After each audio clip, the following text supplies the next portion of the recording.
राधा स्वामी दयाल की दया, राधा स्वामी सहाय, राधा।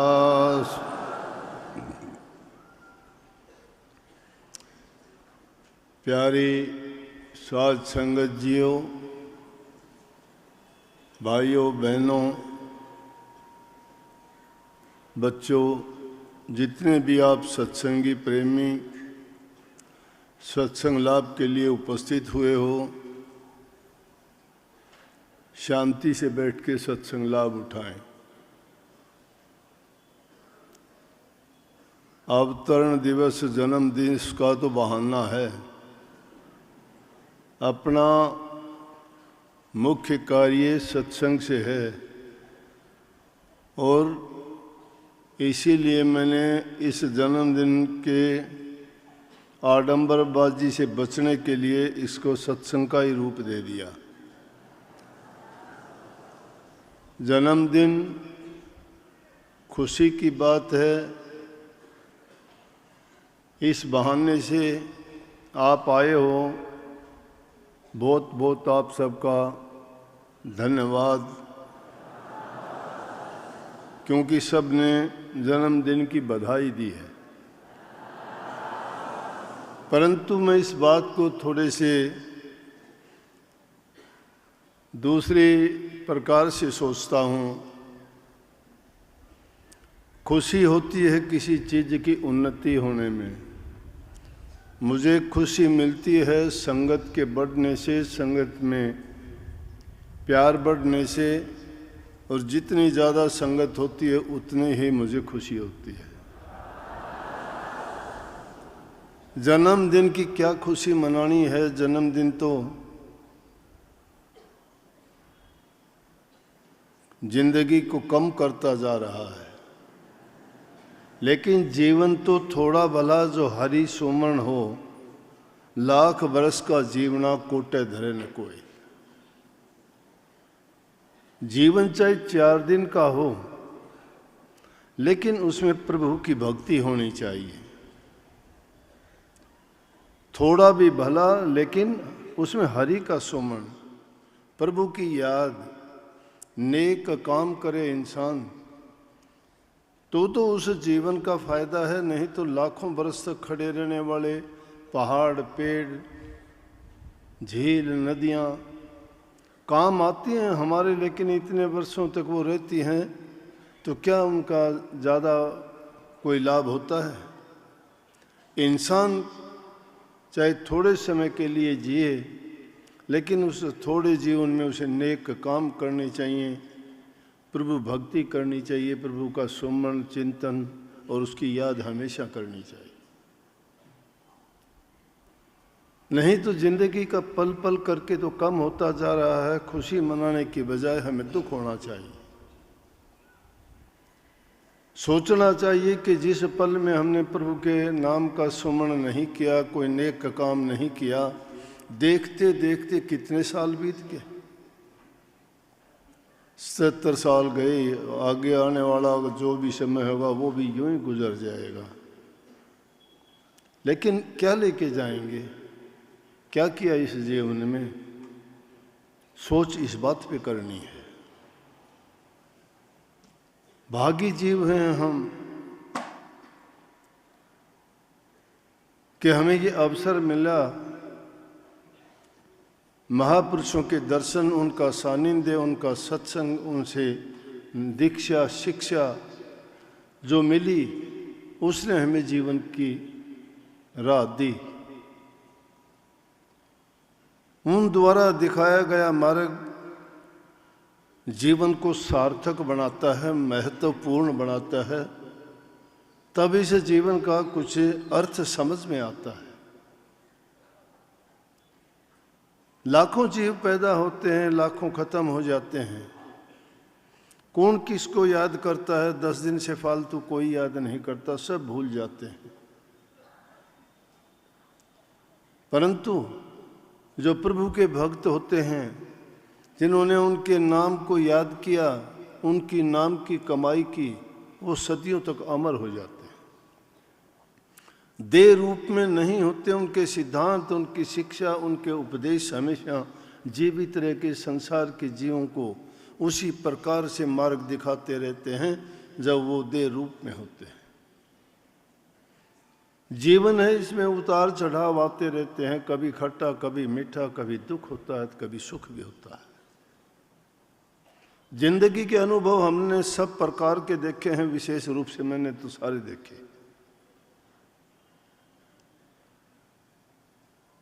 इस जगह तक पहुंचने के लिए अनेकों ऐसे वाक़यात हुए जिनको कई बार सहन करना पड़ा, तो कई बार हंस के गुजारना पड़ा, तो कभी उनके ऊपर पर्दा डालना पड़ा।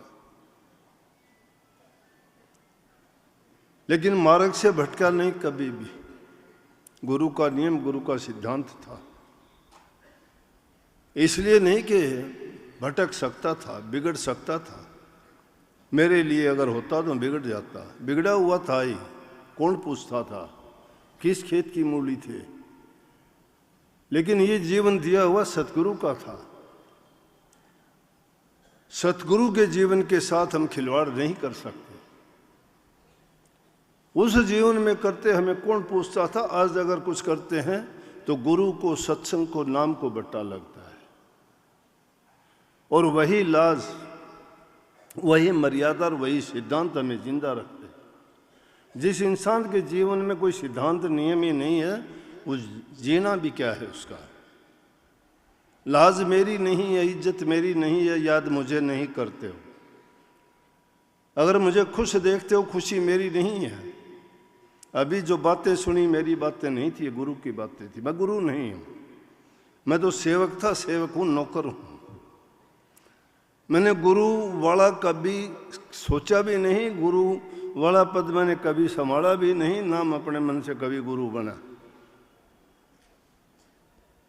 लेकिन कबीर साहब की वाणी को अगर याद करोगे तो वो बात बिल्कुल सही भी है। पहले सतगुरु शिष्य भया, अर्जुन तन मन अर्प्या शीस। फिर सतगुरु दाता भया, जिन नाम दिया बख्शीश। सतगुरु बनने के लिए पहले क्या बनना पड़ा? सेवक बनना पड़ा, शिष्य बनना पड़ता है। और शिष्य कब बनता है? जब तन मन अपना सब अर्पण कर देता है। कोई तैयार होता है क्या अर्पण करने के लिए? है किसी में इतनी हिम्मत कि त्याग कर दे? गुरु गोविंद सिंह ने संगत में 5 शीश मांग लिए थे, सन्नाटा छा गया। लाखों की भीड़ संगत थी। बोला है कोई गुरु सेवक जो गुरु के लिए शीश दे सके? गर्दन नीचे कर ली सेवकों ने, जो कहते थे कि हम ये कर देंगे गुरु के लिए, वो कर देंगे।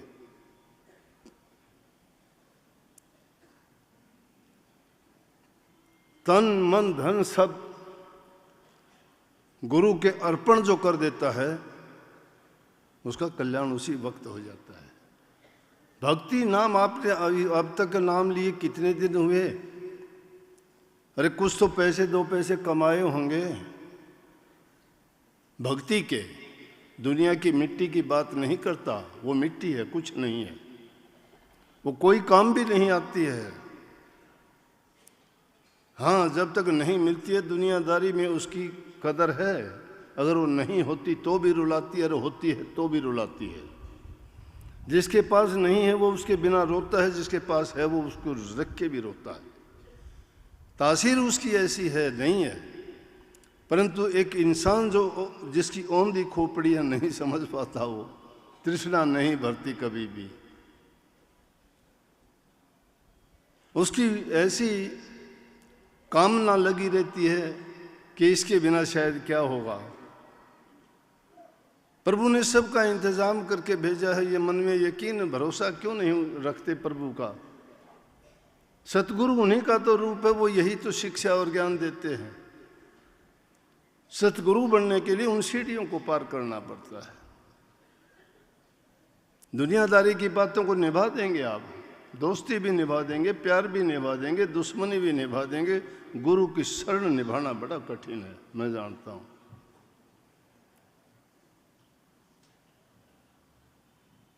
कि गुरु की तरफ से भी कई बार ऐसे बातें बर्दाश्त करनी पड़ती हैं दुनियादारों का, तो फिर कहना ही क्यों है कि जो उठता है उसको हवा लगती है, धूप लगती है, बारिश भी उसी को सहन करनी पड़ती है। जो उठता ही नहीं, कुछ कहे ही नहीं, तो उसकी गिनती भी क्या है। उठना चाहते हो, बढ़ना चाहते हो, आप सब में वो शक्ति है, सब में ताकत है। संत कहते हैं कोई भी दुर्बल कमजोर नहीं है, हम उसी की अंश है परमात्मा की। और भक्ति, भक्ति तो कबीर साहब के, भक्ति गेंद चौगान की बाहों कोई ले जाए। ये तो मैदान की गेंद है, कोई भी ले जाए, लेकिन ले जाने के लिए उसको अपना सर्वस्व त्याग करना पड़ता है। त्याग करने के लिए हम तैयार नहीं होते। अगर त्याग नहीं भी करोगे तो भी तुम्हारे पास कुछ रहना नहीं है, सब छूट जाएगा, तन भी हमारा नहीं है। लेकिन जब गुरु को सौंप देते हैं तो सब कुछ अपना हो जाता है। फिर वो दाता बन जाता है, दूसरों को देने वाला बन जाता है। जिसने सब कुछ त्याग दिया उसको सब कुछ मिल जाता है, वो सबको फिर देने वाला बन जाता है, अंत नहीं आता उसका, कोई कमी नहीं रहती, क्योंकि उस भंडार से सीधा उसका संपर्क जुड़ जाता है, वो जो चाहे करे। ये गुण उस नाम का है, ये नाम की शक्ति है। हम सब ने नाम लिया है, कोई आपने नाम लेके उधार नहीं रखा, लेकिन कारण क्या है कि हमें क्यों कष्ट दुख होते हैं, क्यों हम इतना कुछ होने के बावजूद भी हमारी वासनाएं खत्म नहीं होती, हमारी इच्छाएं कभी नहीं रुकती, हमारी तृष्णा कभी नहीं भरती। उसका कारण है कि दीमक जड़ में लगी हुई है। किसी पौधे के जड़ में जब दीमक लग जाती है तो ऊपर से हरा भरा सब दिखाई कुछ दिन के लिए देता है, लेकिन धीरे धीरे करके वो दीमक उसको खत्म कर देती है, मुरझा जाता है। पता नहीं लगता कि ऐसा क्यों हुआ, बाहर से कोई रोग बीमारी तो दिखाई नहीं दी, फिर भी खत्म क्यों हुआ। इसी प्रकार से ये मन के अंदर जो द्वेष, ईर्ष्या और बुराइयां भरी पड़ी हैं, उस दीमक की भांति इंसान को इंसानियत से गिराती है। संतों का सत्संग उभार देता है, वो बार बार चेताते हैं कि भाई ये काम की चीज़ है, ये तेरे फायदा करेगी, ये नुकसान करेगी, इसमें तुझे लाभ होगा। जब कोई उस बात को तो मान लेता है तो उसका सभी काम सही हो जाते हैं, लेकिन उसमें अपनी बुद्धि लगा के कोई सोचता है कि इसने ये बात गलत कही है। एक आदमी था मेरे पास आया, गले में उसको कैंसर हो गया, आवाज़ बंद होगी। मैंने उसको कह दिया, जब मेरे से पूछता ही है तो जितनी मेरी समझ होगी मैं वैसा बताऊंगा। मैंने कहा कि एक काम करना, तू इसका ऑपरेशन ना करवाना। उसने सोचा कि इसने गलत बात बताई है, उसने ऑपरेशन करवा लिया। 1 महीना नहीं पकड़ा, ख़त्म हो गया। वही बीमारी एक लड़के को और होगी। वो लड़का आया, दूसरा भी,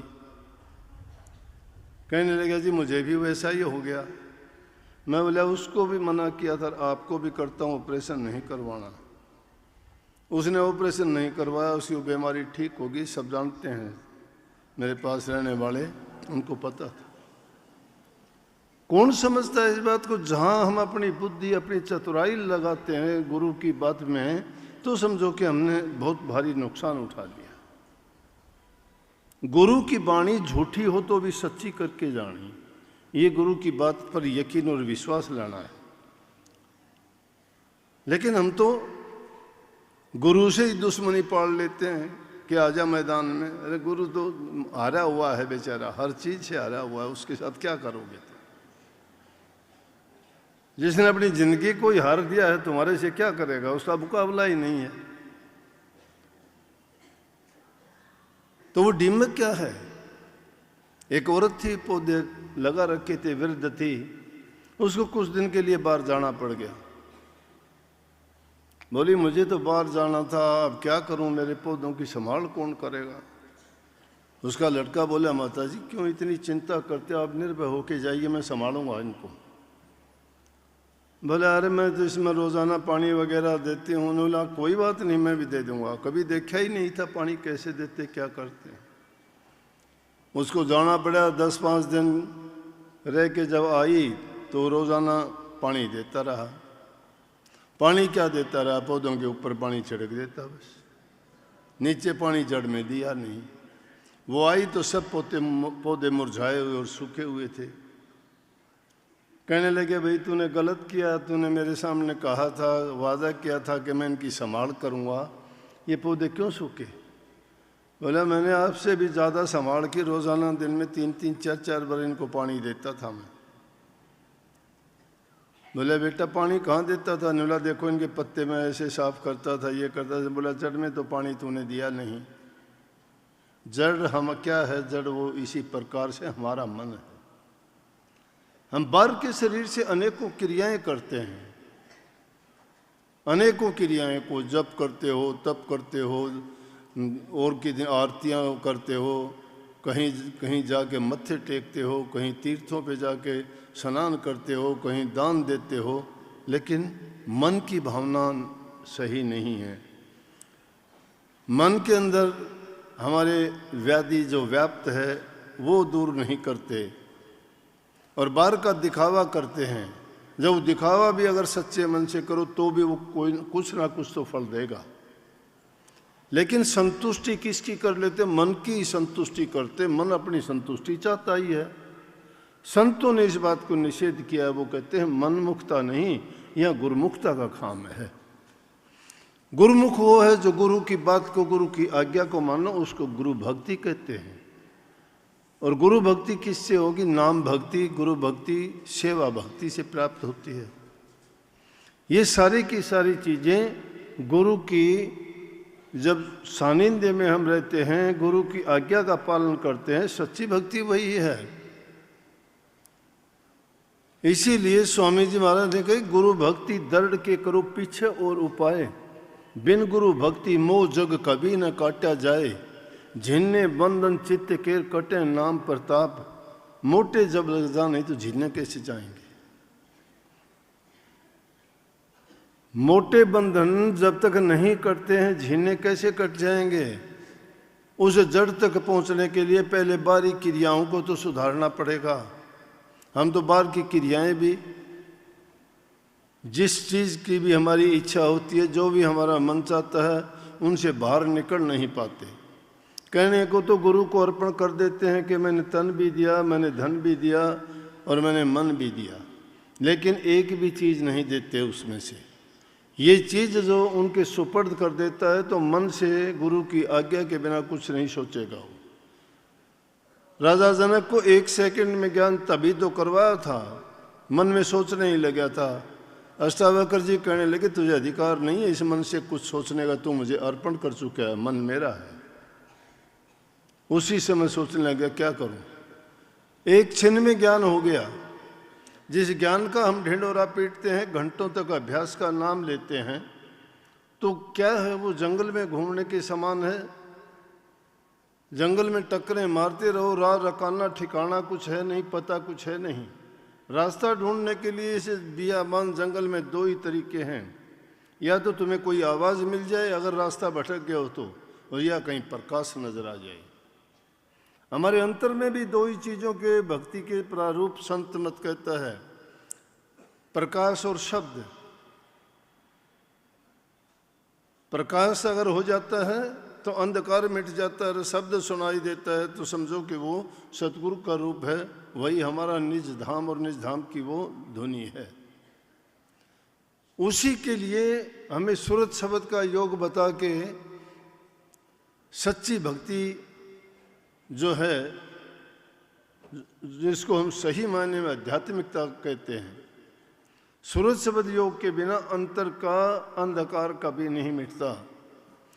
बाहर की वृत्तियों को समेट के अंदर में जब जाओगे, जब आपकी सच्ची प्रीति गुरु से जुड़ेगी, जब तक सरगुण को आप नहीं मानोगे, निर्गुण को प्राप्त नहीं कर सकते। वो निर्गुणिया है जिसमें कोई गुण नहीं, ना देह है, ना उसके हाथ पांव हैं, ना कोई अंग है, ना बोलता है, ना सुनता है, ना देखता है। विदेह है, हार नवाज शाम कुछ भी नहीं है। शब्दों में कबीर साहब की अनेक को बात आती है कि बिन बाती का वहाँ दिया जलता है, बिन वहाँ किसी बीन बांसुरी के आवाज़ें और सुर निकलती हैं, वहाँ धुनी होती है लगातार, वो कभी रुकती नहीं है। ये दोनों ही चीज़ें हैं, वो उसके गुण हैं और वही विदेह रूप में है। लेकिन वो विदेह रूप में प्राप्त तभी करोगे ना जब सरगुण रूप से आपका प्यार होगा। अरे सरगुण रूप से तो नफरत करते हो उसकी, तो कभी उसको ना मिलना चाहते हो, ना देखना चाहते हो, ना सुनना चाहते हो। तीन ही चीज तो सब चीजों में दुनियादारी में मुख्य हैं। और संतों ने इसीलिए तीन बंद लगाने बता दिए कि आंखों से किसी की बुराई ना देखो, नहीं तो ये हमारे ख्याल विचारों को बदल के रख देंगे। देखते भी हैं तो अच्छी चीज देखिए ना इन आंखों से। किस लिए आंखें दी थी प्रभु ने? इसलिए दी थी कि इनसे प्रभु के दर्शन क्या करें, और जिसके भी दर्शन करोगे, जैसा भी वो व्यक्ति होगा, जैसे भी उसमें गुण दोष होंगे, या उसके दर्शन करने से वही गुण हमें एक दम से सारा ख्याल वही हो जाएगा। अगर बुरे आदमी के दर्शन करते हमारे विचार दूषित हो जाएंगे। उनका अगर कोई जिक्र करते हो, कोई उनकी चर्चा करते हो, तो हमारे समझ लो कि मन में वही बात घर कर जाएगी और घर उसमें से निकलेगी नहीं। अगर किसी नेक इंसान का जिक्र करते हो तो उसका नाम लेने से ही शांति मिलेगी, मन के अंदर अच्छे अच्छे विचार आएंगे, उनकी दी हुई कही हुई जो भी अच्छी बातें होंगी वो याद आएंगी। इसीलिए कही कि संतों के दर्शन करो, दरस करो, बचन पुनि सुनो, सुन सुन के गुणों, गुण गुण के काट लो सार, काट सार तिस करे आहार, कर आहार पुष्ट होया भाई, जग भय भव सब गई नसाई। सबसे प्रथम काम है, सत्संगों में जाते हो ध्यान से बैठ के आराम से सुनो, दूसरा ख्याल नहीं मन में कोई भी। ये सच्चा सही ध्यान भी बताता हूँ, सही समाधि भी बताता हूँ, और सही सत्संग श्रवण करने का तरीका बताता हूँ। आंखें सतगुरु के रूप पे जमी होनी चाहिए, कान उनके वचनों की तरफ होने चाहिए, और हृदय के दरवाजे खुले रखने चाहिए। जो भी वचन सुना जाए उसको अंदर में इस प्रकार से सजा के रख लो कि जब कभी भी तुम्हें जरूरत पड़े तो वही बार आए।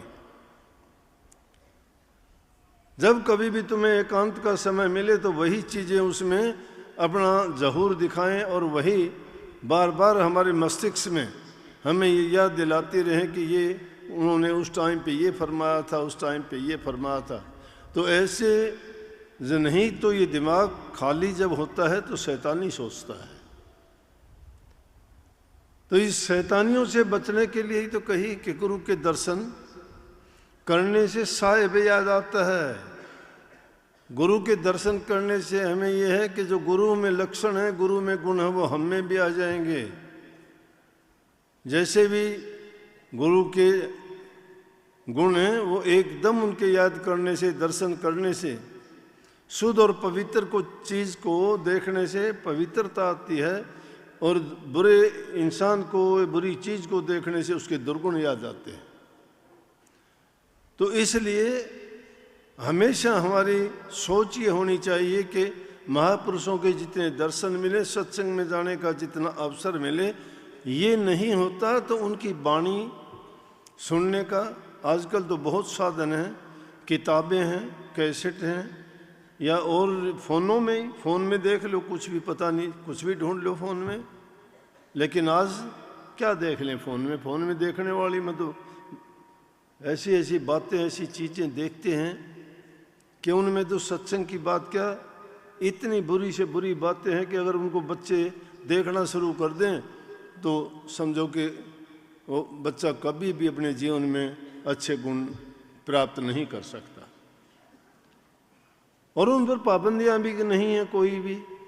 इसलिए ऐसी चीज़ों को देखने से, करने से बचा करो। थोड़े से किसी लालच के लिए पैसे मिलते हैं, क्या मिलते हैं पता नहीं, ऐसी ऐसी भद्दी भाषा का उसमें प्रयोग होता है कि उनको सुनना बस की बात नहीं, लेकिन फिर भी उनकी छूट है पूरी तरह से। समाज किशोर चला जाएगा, कहाँ भक्ति की बात करेंगे, कहाँ नाम की बात करेंगे, कहाँ मान मर्यादा की बात करेंगे। ये चीज़ें जब समाज में पनप रही हैं, छोटे छोटे बच्चे नशे की प्रवृत्ति में बदलते जा रहे हैं। माँ बाप कहते हैं हमारे बस का नहीं रहा, छोटे छोटे बच्चों कहते हैं हमारे काबू का ही नहीं है। जब अवसर होता है, जब संभालते नहीं हैं और जब भटक जाता है तो फिर वो काबू में आता नहीं, उसकी आदत पक जाती है। उन बच्चों को सही तालीम दें, सही शिक्षा दें, घर में बैठा के कुछ समय अगर उनके साथ हम बैठें, लेकिन माँ बाप को समय नहीं है उनके साथ बैठने का, उनसे साथ बात करने का। बच्चों से प्यार करो, उनकी अच्छी शिक्षा दो, उनको अच्छे गुण बताओ, उनको वो छोटी छोटी कहानियाँ बताओ जो हम बचपन में सुनते थे। उस टाइम में ये टीवी नहीं थे, ये फ़ोन नहीं थे, ये गंदी मंदी बातें नहीं थी। बूढ़े दादा दादियाँ या माता पिताजी ऐसी कहानी सुनाते थे बच्चों को सोने से पहले कि जिनसे उनके संस्कार बनते थे। प्यार की बातें होती थी, शिक्षा की बातें होती थी, किसी की सहायता करने की बातें होती थी, उनसे परोपकार, परहित, दया, प्रेम की बातें उनके दिलों में घर करती थी। हर इंसान दयावान था, वो हर इंसान दूसरे की इज्जत कदर करता था। आज कोई किसी से बोलना नहीं चाहता, अपनी संतान अपने माँ बाप को भी बोलना क्या देखना भी नहीं चाहती, क्योंकि वो उनके रास्ते की बाधा है। वो जो देख चुके, जो करते हैं, जो वो चाहते हैं, उनको अगर तुम रोकने की कहोगे, करोगे तो उनसे बर्दाश्त नहीं। भक्ति का तो उसके बाद में ही कहीं नंबर आएगा। जब ऐसे अवसर आते हैं, उन बच्चों को साथ लेके जाया करो, उनको इस बारे में समझाया करो कि हमारी संस्कृति क्या है। हमारे देश में दूसरे देशों के लोग यह शिक्षा ग्रहण करने के लिए आते थे। ये बात विदेशों में प्रसिद्ध थी कि अगर परमात्मा के दर्शन करने हैं तो भारत में जाके करो। यहाँ ऋषियों की, मुनियों की, तपस्वियों की, संतों की, भक्तों की कोई कमी नहीं है। इतने आस्थावान लोग हमारे ही देश में हैं, और इसीलिए ये बात थोड़ी जिंदा है कि चाहे बुरी आदतें हैं तो भी इतनी तो आस्था है कि हमारे उन पूर्वजों को, श्री कृष्ण जी को, रामचंद्र जी को, दूसरे देवी देवताओं को, ब्रह्मा जी को, विष्णु भगवान को, हनुमान जी को, देवी माताओं को, सबको वो पूज्य मानते हैं और उनको समझते हैं कि वो अलौकिक शक्तियाँ लेके आए थे, और आज भी उनका पूजन करते हैं। लेकिन ये सिर्फ जबानी जमा खर्च में मानते हैं, सिद्धांत में नहीं, मन में नहीं उतारते। अब बात कितनी भी बताई जाती है, यहाँ बात आप सुन के चले जाते हो, घरों में जाके आपकी वही बातें होती हैं, वही निंदा, वही चुगली, वही सास बहू का लड़ाई झगड़ा, वही भाई भाई का झगड़ा, मिटता ही नहीं है। अरे संतों के सत्संग सुन के तो बड़े बड़े दुष्ट और पापी सुधर गए, बड़े बड़े राजे महाराजाओं ने राजपाट त्याग दिए, एक दूसरे की दुश्मनी छोड़ दी। फिर उस सत्संग में आने का फायदा क्या है? बच्चों की वो आज़ादी है। अब कभी कभी सुन लेते हैं क्या क्या बच्चे गलत काम कर देते हैं। क्यों गलत करते हैं? कि माँ बाप संभाल नहीं करते, उनको बताते ही नहीं। छोटे छोटे बच्चे होते हैं, मन मर्जी के कहीं निकल जाते हैं। कितने लोग अब आके पूछते हैं कि जी बच्चा निकल गया घर से, आ जाता है, फिर पूछते नहीं कहाँ गया था, क्या किया, क्यों गया था, कैसे तेरा काम चला, कहाँ से तूने पैसे लिए, कुछ नहीं बताता है। तो उनके संग साथ को देखा करो कि किसका संग करता है, कैसे लोगों में बैठता है, किसकी बातें सुनता है। ये पहले मूल सुधारने की बात मैं नहीं कहता, कबीर साहब ने भी कही है। वो कहते हैं कि भक्ति करने से पहले मूल को सुधारो। धोती नेति बस्ती पाओ, आसन पदम जुगत से लाओ, कुंभ कर रेचक करवाओ। पहले मूल सुधार कारज हो सारा है, कर नैनो दीदार महल में प्यारा है। गुरु की क्या, गुरु की तो बात सुनी भूल गए। कागा वृत्ति है नहीं छोड़ते, सांप वृत्ति है नहीं छोड़ते, जहर उगलते हो। गधा वृत्ति है नहीं मानते, कुर्डी पर लोट लगाते हो। अगर उन बातों को मान जाओ तो क्यों होंगे। कबीर साहब ने वाणी में लिखा, गुरु को क्यों भूला मेरे भाई, तेरी दुर्मति दूर बहाई, गुरु ने क्यों भूला मेरे भाई। कि गुरु को क्यों भूल गया। गुरु का मतलब गुरु ज्ञान को, जो गुरु ने ज्ञान दिया उसको क्यों भूला। अगर कोए को पिंजरे में रोक के चारों वेद भी पढ़ा दोगे, बाहर निकालोगे वही गंदगी में चोंच मारेगा। तो जो इंसान गुरु का सत्संग सुन के वो ज्ञान लेके और बाहर दुनियादारी में जाके अगर वही बर्ताव करता है दुनियादारों की तरह से, राक्षसों की तरह से, मूर्खों की तरह से, बेवकूफ़ों की तरह से, ना उसकी भाषा बदली, ना उसकी सोच बदली, ना उसका जीवन बदला, क्या है वो, खाक है वो। उसको वेद पढ़ाने का कोई निकला फ़ायदा। तोते को बहुत रटवा देते हो, राम राम बोल, ये बोल, गुड मॉर्निंग बोल। मैंने देखा एक दो जगह, बाहर गया कनाडा में, एक दिन घूमने के लिए गया, सड़क पे कोई नहीं। मेरी आदत है मैं जल्दी उठ के अकेला भी निकल जाता हूँ, जहाँ कहीं भी जाता हूँ बहुत जल्दी उठ के मैं निकल गया। मैं अकेला था, एक घर के सामने से गुजरा तो एक आवाज़ आई, गुड मॉर्निंग, ऊंची ऊंची आवाज़। मैंने देखा कोई आदमी, चारों तरफ देखा मैंने, कुछ नहीं था। फिर बोला दोबारा से, फिर मैंने देखा तो एक घर के सामने एक बड़ा तोता बैठा, लाल गला, इतनी बड़ी चोंच और बड़ी ऊंची आवाज़ में गुड मॉर्निंग। माँ देखो, इस जानवर को इंसान ने अपनी भाषा सिखा दी, लेकिन इसको पता तो नहीं है ना इसका मतलब क्या है, अर्थ क्या है। सिखा दी उसको।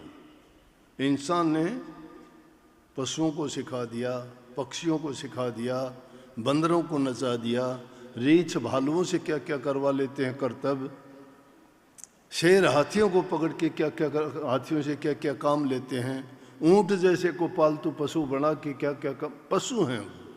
लेकिन इंसान ने वो इतनी बुद्धि और अपनी समझ के कारण उनको, लेकिन अपने बारे में कभी नहीं सोचा, अपने बारे में कितना सुधारता है। नई नई वैज्ञानिक खोजें बहुत हो चुकी, रोग बीमारी, इंसान के शरीर की बनावट, क्या चीज़ कहाँ है, उसमें क्या रोग होता है, लेकिन इंसान जैसा नहीं बना पाए। उसकी नस्ल सुधारने की कोशिश नहीं की, नस्ल नहीं सुधरी इंसान की, और चीज़ों की कोशिश की।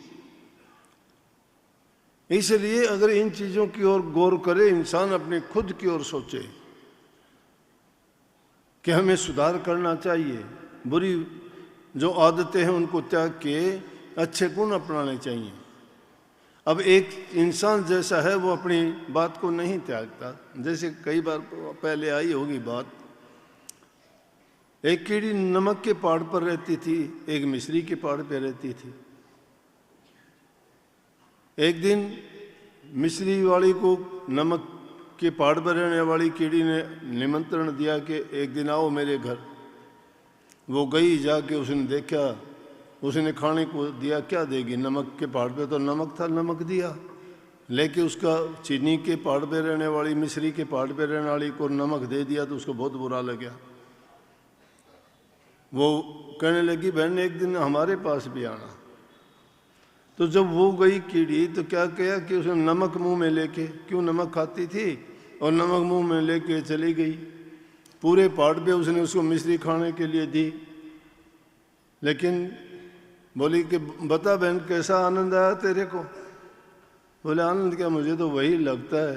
बोला कि मुंह पाड़ के दिखाओ तेरा क्या है। देखा तो उसमें नमक की डली है। बोला कि तेरे मुंह में तो नमक की डली जब तक है तो मिश्री का स्वाद तुझे कैसे आएगा, इसको बाहर निकाल। वो निकालने के बाद उसने चखा तो कहने लगी बहन तू तो बहुत अमृत जैसी है चीज़ है, ये तो बहुत मीठी है। बोले तुझे मीठी तभी लगी ना, तेरे मन के अंदर जो नमक था मुंह में से उसका स्वाद अब खत्म हुआ है। इसी प्रकार से जो बुराइयों का नमक हमारे अंदर जब तक भरा रहेगा ना, तब तक उस मिश्री जैसा जो आत्मा आनंद है हमें नहीं मिल सकता। आत्मा आनंद प्राप्त करना चाहते हो तो अपने हृदय को शुद्ध और पवित्र बनाओ। और हृदय शुद्ध पवित्र किस चीज से होगा? ये अगर शुद्ध नहीं होगा तो कितने नाम जपना आप चाहिए, कितना आप दूसरे काम करते रहना, कितने भक्ति की डोंडी पीटते रहना, कितना कहना कि मैं प्रकाश देखता हूँ, कितना ही कह देना कि मैं ये करता हूँ। और जब तक हमारे विचार ख्याल नहीं, समता भाव नहीं आया, सहनशीलता नहीं आई, हृदय में दया भाव नहीं है, कि संवेदनाएं नहीं है हमारे दिल में किसी के प्रति, हम तो बुरे से बुरा पाप कर जाते हैं, ये सोचते ही नहीं तूने क्या कर दिया। हमारे अंदर तो ये भी नहीं है कि किसी का नमक खाते हैं कि उसके साथ भी गद्दारी ना करें, जिसका खाते हो उसी से धोखा दगा करते हो, बल्कि सबसे ज़्यादा उसी का करते हो, दूसरे का नहीं। तो इंसान में इंसानियत कहाँ रह गई? फिर कैसे ये कल्पना कर सकते हैं कि ये जिस काम में लगा है इसमें इसको सफलता मिलेगी? अगर सच्ची भक्ति करना चाहते हो तो मैं कहता हूँ कि अच्छे गुणों को अपना लो, भक्ति करने की ज़रूरत नहीं है, किसी से नाम ना लेना, नाम की ज़रूरत नहीं पड़ेगी आपको। श्रवण कुमार ने किसी का नाम नहीं लिया, माँ बाप की सेवा की, कोई गुरु नहीं था, सेवा करते नहीं, प्यार करते नहीं, मन में इतना द्वेष भरा हुआ है, फिर कैसे हम कहें कि हम भक्ति करते हैं? हाँ, इतना है कि एक पत्थर धूप में पड़ा है तो वो गर्म होगा, लेकिन उस पत्थर को पानी में डाल दिया जाए तो ठंडा ज़रूर होगा, लेकिन अंदर से वो सूखा ही मिलेगा। हमारे अंदर ये बात है कि कम से कम ये इतना, बाहर से तो थोड़े ठंडे तासीर लगती है, सत्संगी हैं, लेकिन अंदर के अंदर वही सूखापन भरा हुआ है। और वो सूखापन दूर कैसे होगा? नाम भक्ति से होगा, गुरु भक्ति से होगा, सेवा भक्ति से होगा। गुरु के बन जाओगे तो तुम्हें ये चीज़ें प्राप्त हो जाएंगी। गुरु तो शीत मीत में ही दे देता है। गुरु देता क्या है? गुरु की तो दृष्टि में ही है। लेने वाला चाहिए, लेने वाले की कमी है, गुरु देने वाले की कमी नहीं है। सतगुरु सबको देते हैं, लेता नहीं कोई, सबको देता है। अब कोई बात किसी से बचाई गई है क्या? इसी को जो मान लेगा वो इंसान अपना काम कर जाएगा, जो उनको नहीं मानेगा वो महाराज जियों के समय की बात है।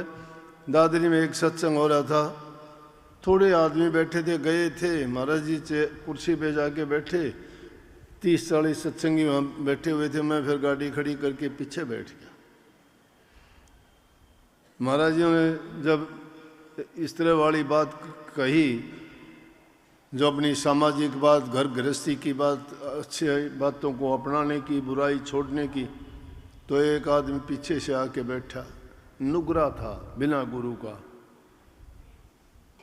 कोई संत महात्मा की कदर नहीं जानता, तो देखने के लिए आया था कि देखा क्या है ये।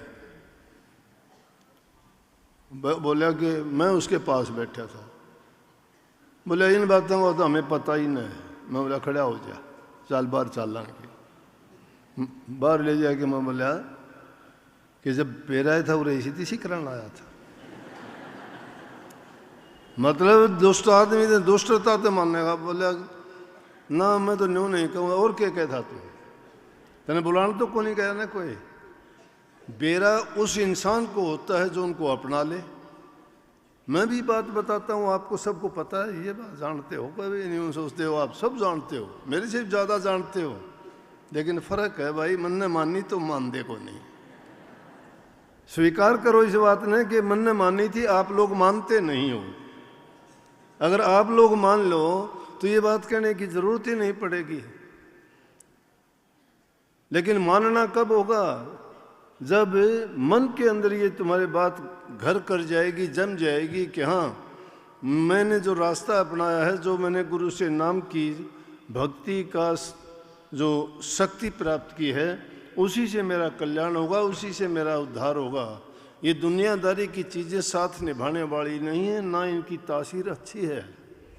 ये जितनी जिसको ज़्यादा मिलेंगी उतना ही ज़्यादा उसको खराब कर देंगी। आदमी अपनी भावनाओं को पवित्र शुद्ध बनाओ, विचार अच्छे बनाओ। इन चीज़ों से तो ये आपको अपने आप, बुढ़ापे में कोई कहता है कि मुझे ये दे दो, मुझे वो दे दो, क्यों इनकार कर देता है शरीर।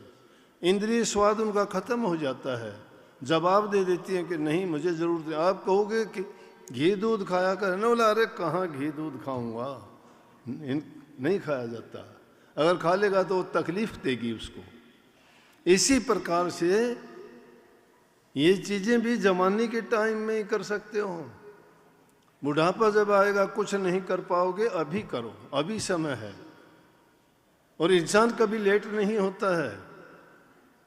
संतों ने यही शिक्षा दी है कि कितनी भी उम्र में करो। और स्वामी जी महाराज ने तो बात बहुत स्पष्ट और सीधी कही कि सूरज शब्द का योग 8 साल का बच्चा भी कर सकता है, 60 साल का आदमी भी कर सकता है।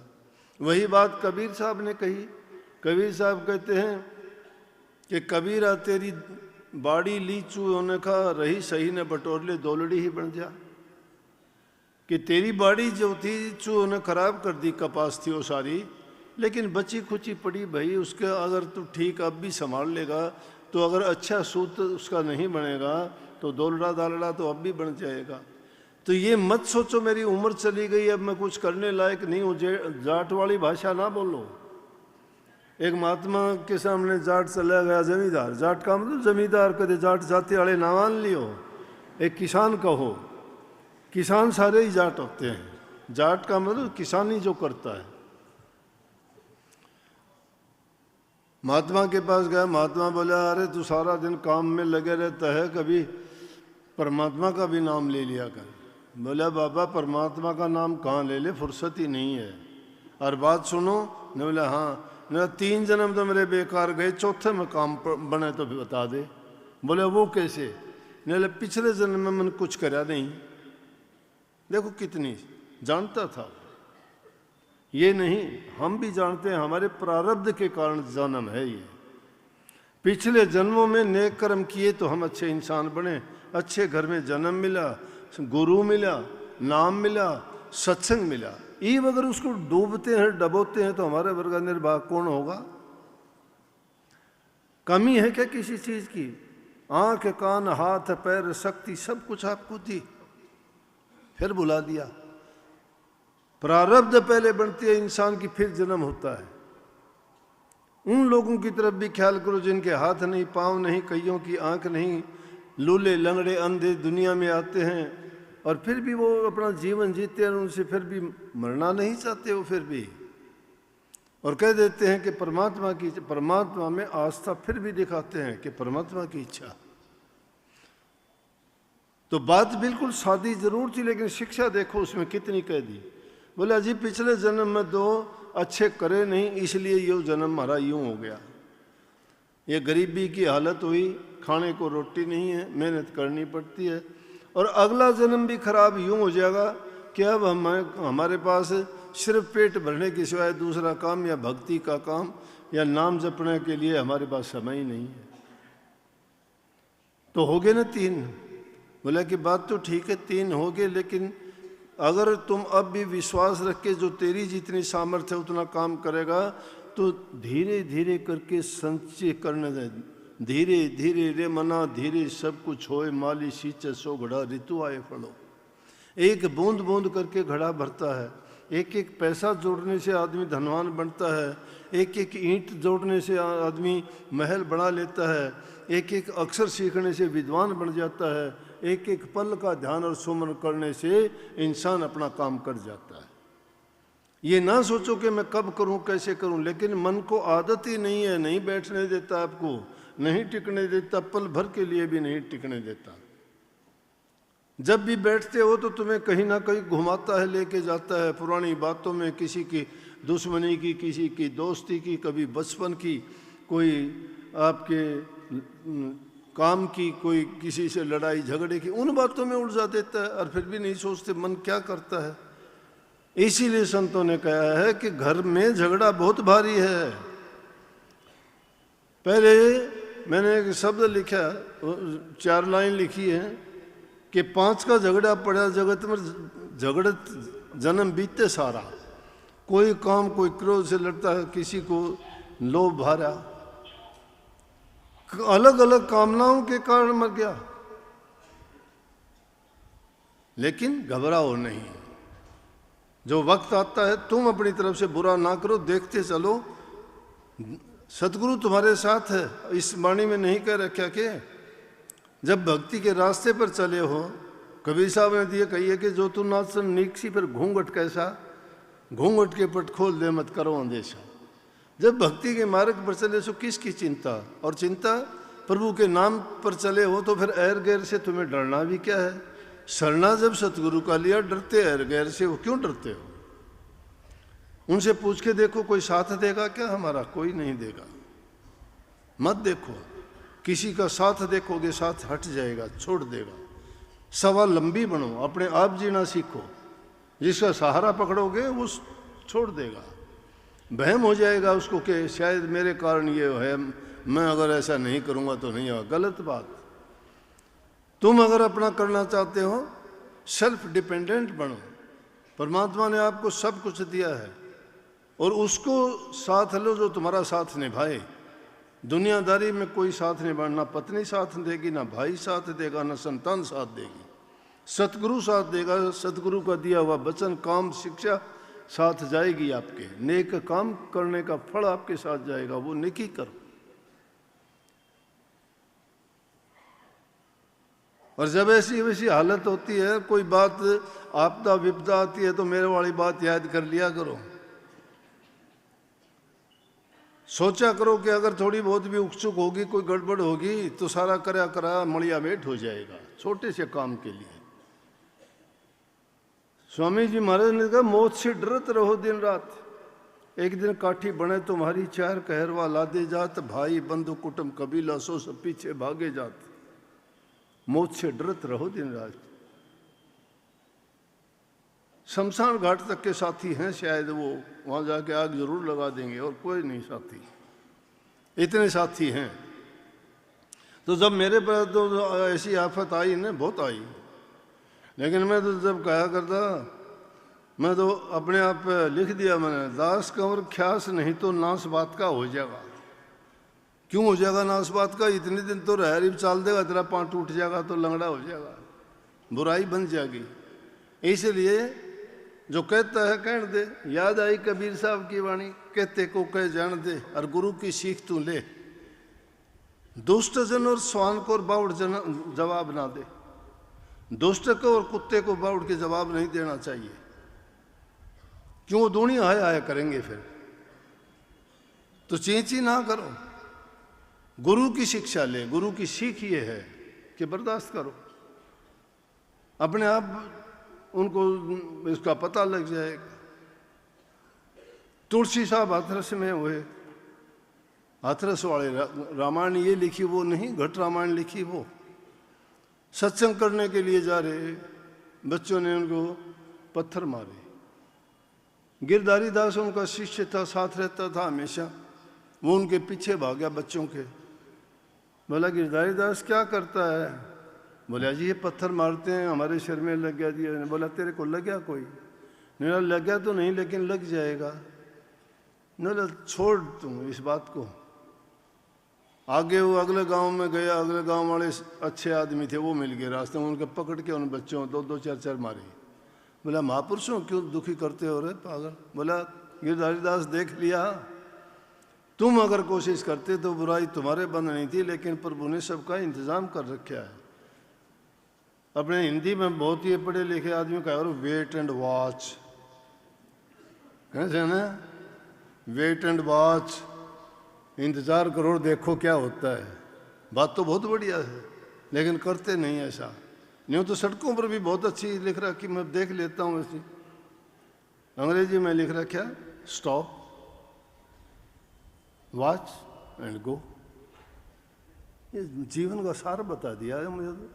ख्याल करो, स्टॉप, रुक के देखो, देखो फिर जाओ, फैसला बाद में करो, समझ आ जाएगी सारी कहानी। तो मैंने कहा कि दास कंवर ख्यास नहीं तो नाश बात का हो जाएगा।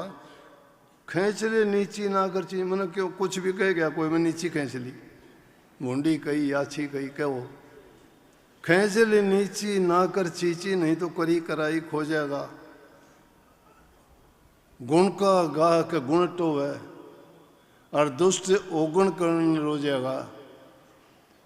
और गया वक्त हाथ नहीं आया और फिर पछताए क्या हो जाएगा। वक्त गुजर जाने के बाद फिर नहीं आता कभी भी। ऐसा काम करो ही ना पछताना पड़े। धैर्य जो रखता है सब शांति में है। उस शांति के लिए, संतोष के लिए हम हर कोशिश करते हैं, नहीं मिलती। और जब वो मिल जाएगी तो सोच लेना कि तुम्हारे पल्ले नाम है। ये गुरु की शिक्षा है। अब गुरु वचन मानने नहीं, गुरु ही लगावे दोष, ऐसे पापी दुष्ट को मोहे न पावे मोक्ष। गुरु वचन को तो मानते नहीं, फिर दोष लगाओ। गुरु क्या करेगा? वैद्य से पुड़िया लेके तुम रख दोगे ताक में, दवाई लोगे नहीं, परहेज पूरा करोगे नहीं, वैद्य ने दोष दोगे कि इलाज नहीं हुआ मेरा, इलाज नहीं हुआ मेरा, गलत दवाई थी। अरे दवाई तो सच्ची थी, लेकिन ना तो टाइम पे ली, ना आपने नियम पूरे किए, ना परहेज पुगाए। अगर ऐसा करते तो नाम तो बहुत ऊंची चीज़ है, जो आदमी को जन्म मरण से मुक्ति देती है, सारे जन्म जन्मांतर के पापों का नाश करती है, तुम्हें हर दुष्कर्म से बचा के उज्जवल पवित्र बनाती है, दुनियादारी से इस काल की जेल से निकाल के सदा के लिए मुक्त कर देती है। वो नाम आसान है क्या? ये थोड़ी है कि वो नाम तुम्हें दोनों गाड़ियों में पैर रख के मिल जाएगा कि दुनियादारी में भी मौज मस्ती करते रहो और वहाँ भी। ये दुनियादारी की मौज मस्ती चंद रोज की है, 4 दिन की चांदनी फिर अंधेरी रात। अपना आपा बनाना सोचना चाहते हो तो नाम भक्ति किया करो। चाहे थोड़ा समय देना शुरू कर दोगे तो भी धीरे धीरे करके बढ़ जाएगा। आदत डालोगे तो तुम्हें आदत पड़ जाएगी, वो अपनी रूह की खुराक बन जाएगी, वो अपने आप मांगना शुरू कर देगी। टाइम पर जिस दिन नहीं करोगे अपने आप को अपराधी मानोगे। लेकिन आपको ये बोध ही नहीं है कि मैं क्या करता हूँ, गलत करता हूँ या सही करता हूँ। हम उस ओर जाते ही नहीं हैं। अच्छी बात है, सत्संगों में आते हो, खुशी है। रास्ते पे चले हो, ये भी बहुत खुशी है। धीरे चलते हो, ये थोड़ी ही बात है।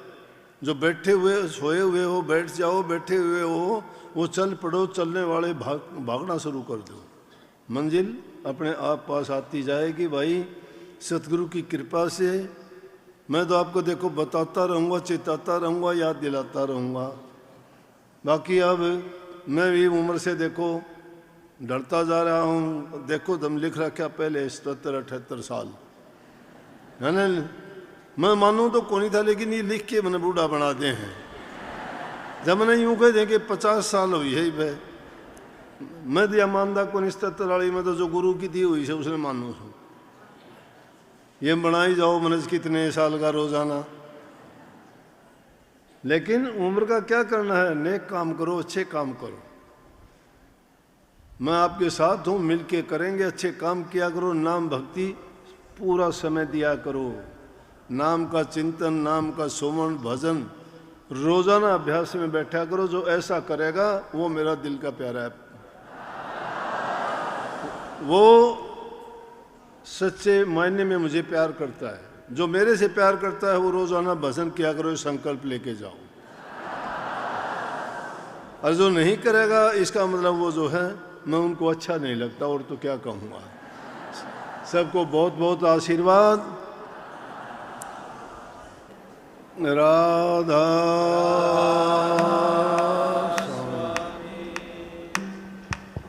नमो नमो सतगुरु नमो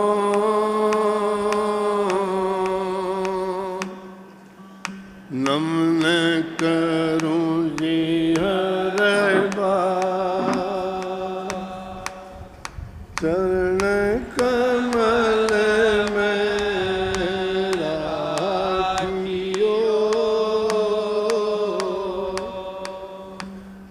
मेरे सतगुरु सरजनहार,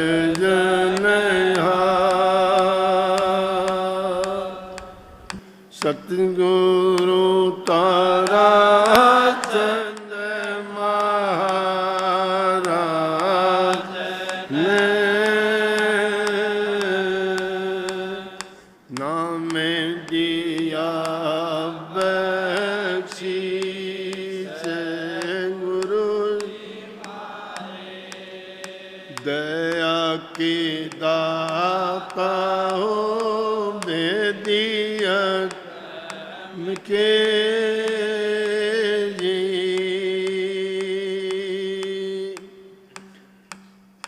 मैं अपराधी जन्म का नक्सिक भरा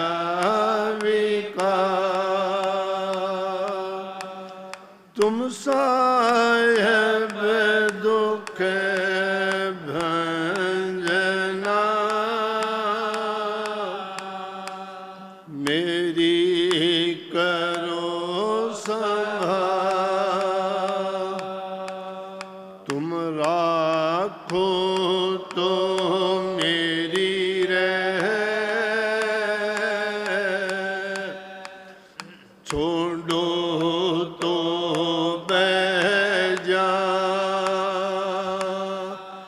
सतगुरु मुझको राखियो, चरण कमल की छाया।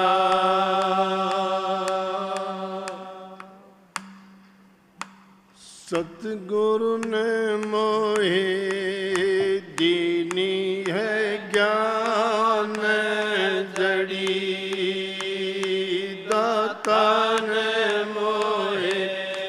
दीनी है अमर जड़ी, दीनी है नाम जड़ी। सतगुरु ने मोहे दीनी है अमर जड़ी, या जड़ी मोहे प्यारी लगत है जी।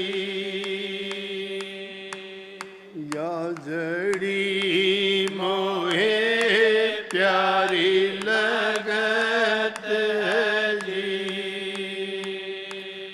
अमृत रस की भरी सतगुरु ने मोहे दीनी है नाम जड़ी, दाता ने मोहे दीनी है अमर जड़ी।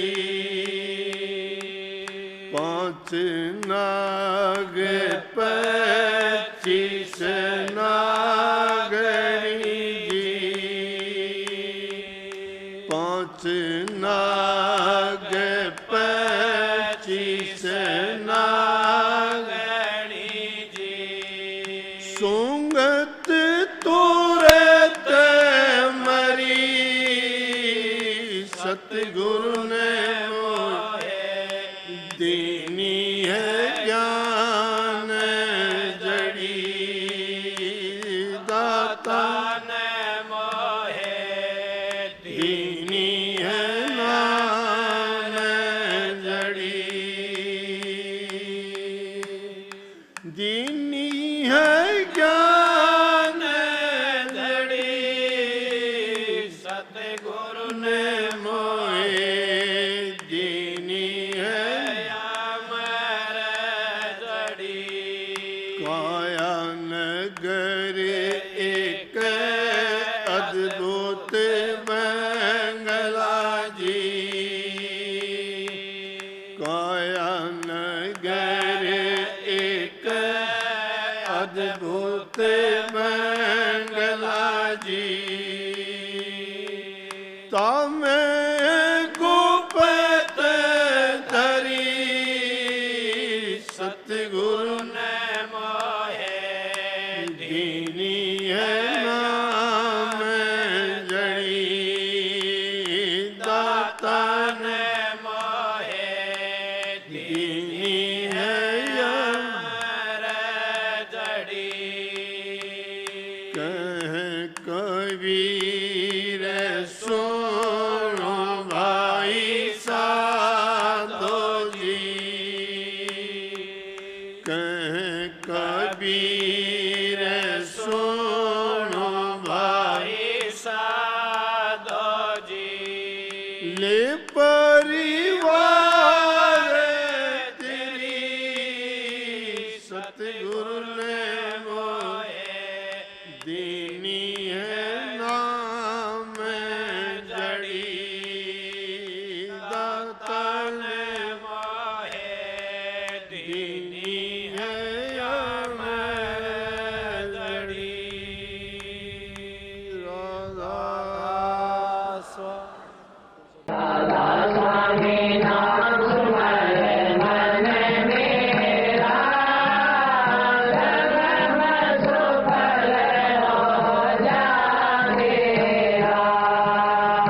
आप हमारे संत वाणी चैनल को सब्सक्राइब करें, वीडियो को लाइक करें, शेयर करें और हाँ, बेल आइकन पर क्लिक करना बिल्कुल ना भूलें।